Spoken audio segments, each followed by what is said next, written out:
উইকিলিক্সের তথ্য, শেখ হাসিনা ভারতীয় র এর সহযোগিতায় বিডিআর হত্যাযজ্ঞ সংগঠিত করে। এবং সর্বশেষ জানাবো, চূড়ান্ত হতে যাচ্ছে বাংলাদেশকে 4টি প্রদেশ তৈরির পরিকল্পনা। এতক্ষণ শুনছিলেন সংবাদ শিরোনাম, এবার বিস্তারিত। উইকিলিক্সের তথ্য, শেখ হাসিনা ভারতীয় র এর সহযোগিতায় বিডিআর হত্যাযজ্ঞ সংগঠিত করে।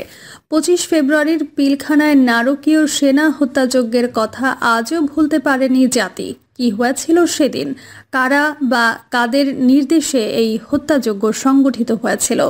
উইকিলিক্সের সেই কথাটি প্রকাশ করেছে BDRmutiny.com নামের একটি ওয়েবসাইট। সেটাই হুবহু এখানে তুলে ধরা হলো। সেনা হত্যা নিয়ে সেনাবাহিনীর গঠিত তদন্ত রিপোর্টে মোটামুটি উঠে এসেছিল সবকিছু, কিন্তু প্রধানমন্ত্রী হাসিনার সেই তদন্ত রিপোর্ট বাতিল করে দিয়েছে। তবে অনলাইনের কল্যাণে জনগণ সব জেনে গেছে ভেতরের গোপন কথা। বাংলাদেশ সেনাবাহিনীর প্রতিটি সৈনিক ও অফিসার জানে কেন, কোন পরিকল্পনায় কারা পিলখানায় 57 সেনা অফিসার হত্যা করেছে।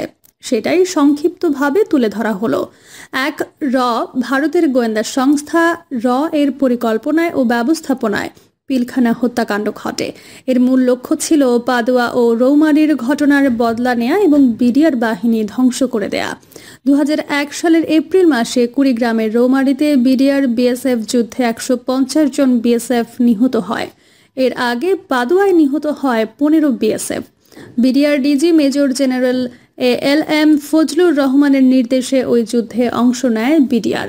ওই ঘটনার পরে ভারতীয় ডিফেন্স মিনিস্টার জর্জ বন্ত সিং উত্তপ্ত লোকসভায় জানান, এই ঘটনার বদলা নেওয়া হবে। লক্ষ্য করুন, 1971 সালে যেসব শর্তে বাংলাদেশের স্বাধীনতা যুদ্ধে ভারত সামরিক সাহায্য দেয়, তার অন্যতম শর্ত ছিল frontier guards will be disbanded, অর্থাৎ বাংলাদেশের কোনো বর্ডার গার্ড থাকবে না। কিন্তু স্বাধীনতার পরে নানা কারণে পাকিস্তান রাইফেলস বাংলাদেশ রাইফেলসের রূপ নেয়। বিডিআর বাহিনীটি ছিল আধার সামরিক বাহিনী, যার মূল কমান্ড এবং ট্রেনিং ছিল সেনাবাহিনীর কর্মকর্তাদের মতো। অন্যদিকে ভারতের বিএসএফ ছিল সিভিল বাহিনী, যাদের ট্রেনিং, জনবল সবই ছিল নিম্নমানের। এসব কারণে বর্ডারে কোনো যুদ্ধ হলে তাতে বিডিআর সামরিক পেশাদারিত্ব দিয়ে বিজয়ী হতো। পাদুয়া রৌমারীর বদলা নেয়ার জন্য বিডিআর বাহিনী ধ্বংস করার পরিকল্পনা করে ভারত। এই লক্ষ্যে 2009 সালের 25 ফেব্রুয়ারি সময়টিকে বেছে নেওয়া হয়, যখন হাসিনার নতুন সরকারের ক্ষমতা গ্রহণের পরপর নাজুক সময়।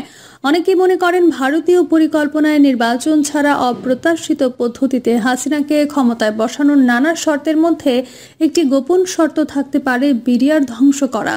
চূড়ান্ত রিস্ক থাকার সত্ত্বেও হাসিনাকে তা মেনে নিতে হয়। পরিকল্পনা অনুযায়ী বিডিআর সৈনিকদের দাবি দেওয়ার আড়ালে মূল প্ল্যানটি বাস্তবায়নের জন্য মোট 60 কোটি রুপি বরাদ্দ করে ভারত। এর মধ্যে পিলখানায় 15 থেকে 17 কোটি টাকা বিলি হয়, যাতে প্রতিটি অফিসারের মাথার বদলে 4 লক্ষ টাকা ইনাম নির্ধারণ করা হয়। 1921 ফেব্রুয়ারি ভারতীয় গোয়েন্দা সংস্থার বাছাই করা 15 জন শুটারকে বাংলাদেশে প্রবেশ করানো হয়, যারা পশ্চিমবঙ্গ সরকারের পাঠানো 1 লক্ষ মিষ্টির সাথে বাংলাদেশে ঢুকে। একজন বেসামরিক দর্জির কাছ থেকে বিডিআর এর পোশাক বানিয়ে বিডিআর সপ্তাহ উপলক্ষে পিলখানায় উপস্থিত থাকে শুটাররা। তাদের দায়িত্ব ছিল লাল টেপওয়ালা অফিসারদের হত্যা করা। তারা একটি বেডফোর্ড ট্রাক ব্যবহার করে 4 নং গেট দিয়ে প্রবেশ করে 25 তারিখ সকালে। ঘটনার দিন সকাল 11টায় বাংলাদেশের কোনো সংবাদ মাধ্যম জানার আগে ভারতের 24 ঘন্টা টিভিতে প্রচার করা হয় জেনারেল শাকিল সস্ত্রীক নিহত। অর্থাৎ মূল পরিকল্পনা অনুসারেই খবর প্রচার করে ভারতীয় গণমাধ্যম।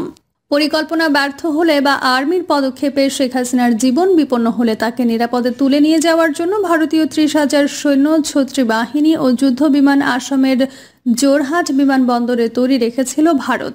বিদ্রোহের দিন ভারতের বিমান বাহিনী IL-76 হেভি লিফট এবং AN-32 মিডিয়াম লিফট এয়ারক্রাফট নিয়ে বাংলাদেশ সরকারকে পূর্ণ সহায়তা দিতে পুরোপুরি প্রস্তুত ছিল। ওই সময় প্রণব মুখার্জির উক্তি মিডিয়ায় আসে এভাবে, এই পরিস্থিতিতে বাংলাদেশকে সব ধরনের সহায়তা দিতে ভারত প্রস্তুত।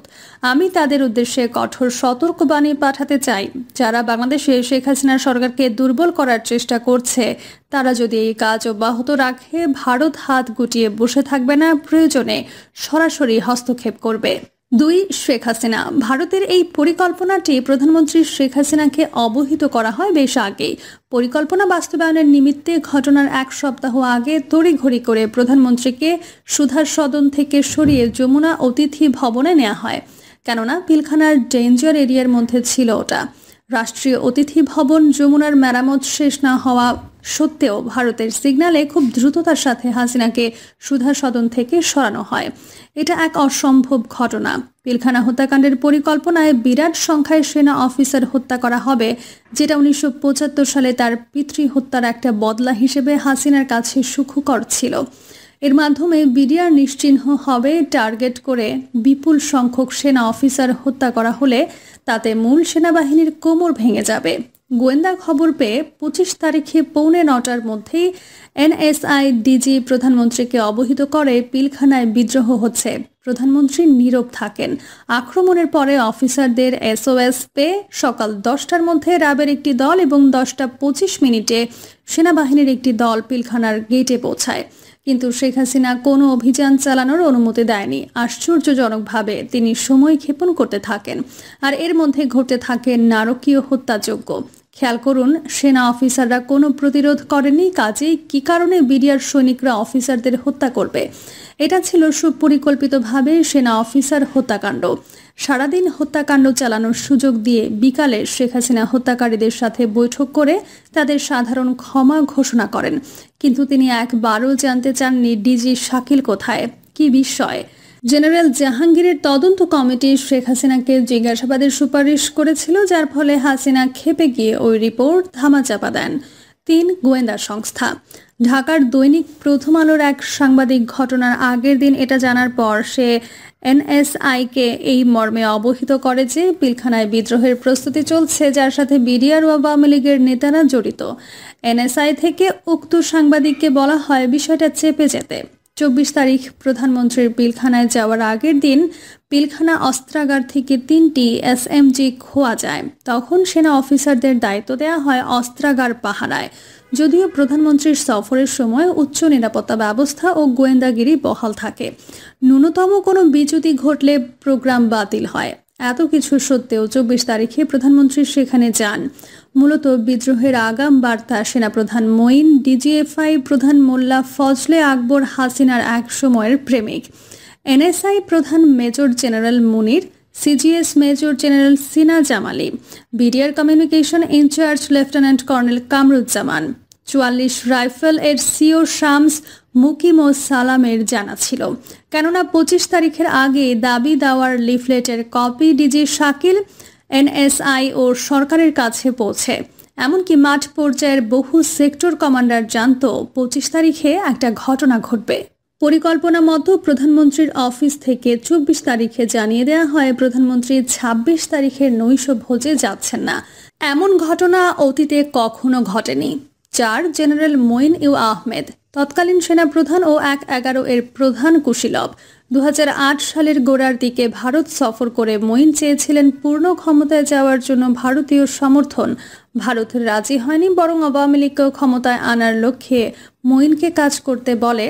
বিনিময়ে সেফ প্যাসেজ পাবে কুশীলবরা।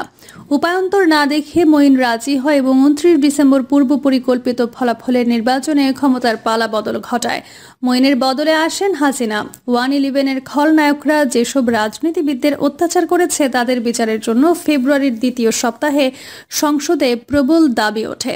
তখন সেনাবাহিনীর চাপের মুখে জেনারেল মঈন নিজে দেখা করেন প্রধানমন্ত্রী হাসিনার সাথে সংসদ অফিসে। এরপর শেখ হাসিনা ধমকে দেন মখা আলমগীর, আব্দুল জলিলদের, যাতে করে সেনাবাহিনীর বিচারের দাবি আর না তোলে। হাসিনা এ সময় হুঁশিয়ার করেন, কিভাবে ক্ষমতায় এসেছি সেটা কেবল আমিই জানি। অন্যদিকে ওই সময় ভারত তার প্ল্যান মতো এগিয়ে যায় বিডিআর অপারেশনে। মঈনকে বলা হয় প্রয়োজনীয় সাপোর্ট দিতে। মঈন তার 2 বছরের অপকর্মের সাক্ষী আর্মি অফিসারদের আগে থেকেই পোস্টিং দিয়ে জড়ো করে বিডিআরে। এদের নিধন করা হলে মঈনের অপকর্মের সাক্ষী আর পাওয়া যাবে না। ফলে মঈনের বিরাট প্রয়োজন হয়ে পড়েছিল এই হত্যাযজ্ঞ। অন্যদিকে এত সেনা অফিসার নিহত হলে 1-11 নিয়ে সেনাবাহিনী তথা মঈনের বিরুদ্ধে রাজনীতিবিদরা আর মুখ খুলবে না। এতকাল আর্মির রদ্দিমালগুলো যেত বিডিআরে। কিন্তু এবারে দেখা যায় ভিন্ন চিত্র। পরিকল্পিতভাবে অনেক চৌকস অফিসার একসাথে পাঠানো হয় বিডিআরে।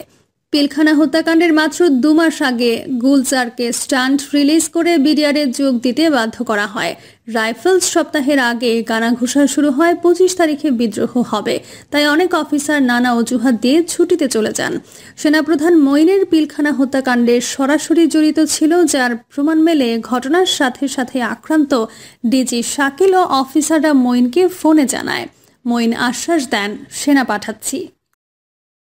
প্রিয় দর্শক, এই ছিল এখনকার সর্বশেষ সংবাদ। আপডেট সব সংবাদ পেতে চ্যানেলটি সাবস্ক্রাইব করে বেল আইকনটি ক্লিক করে রাখুন।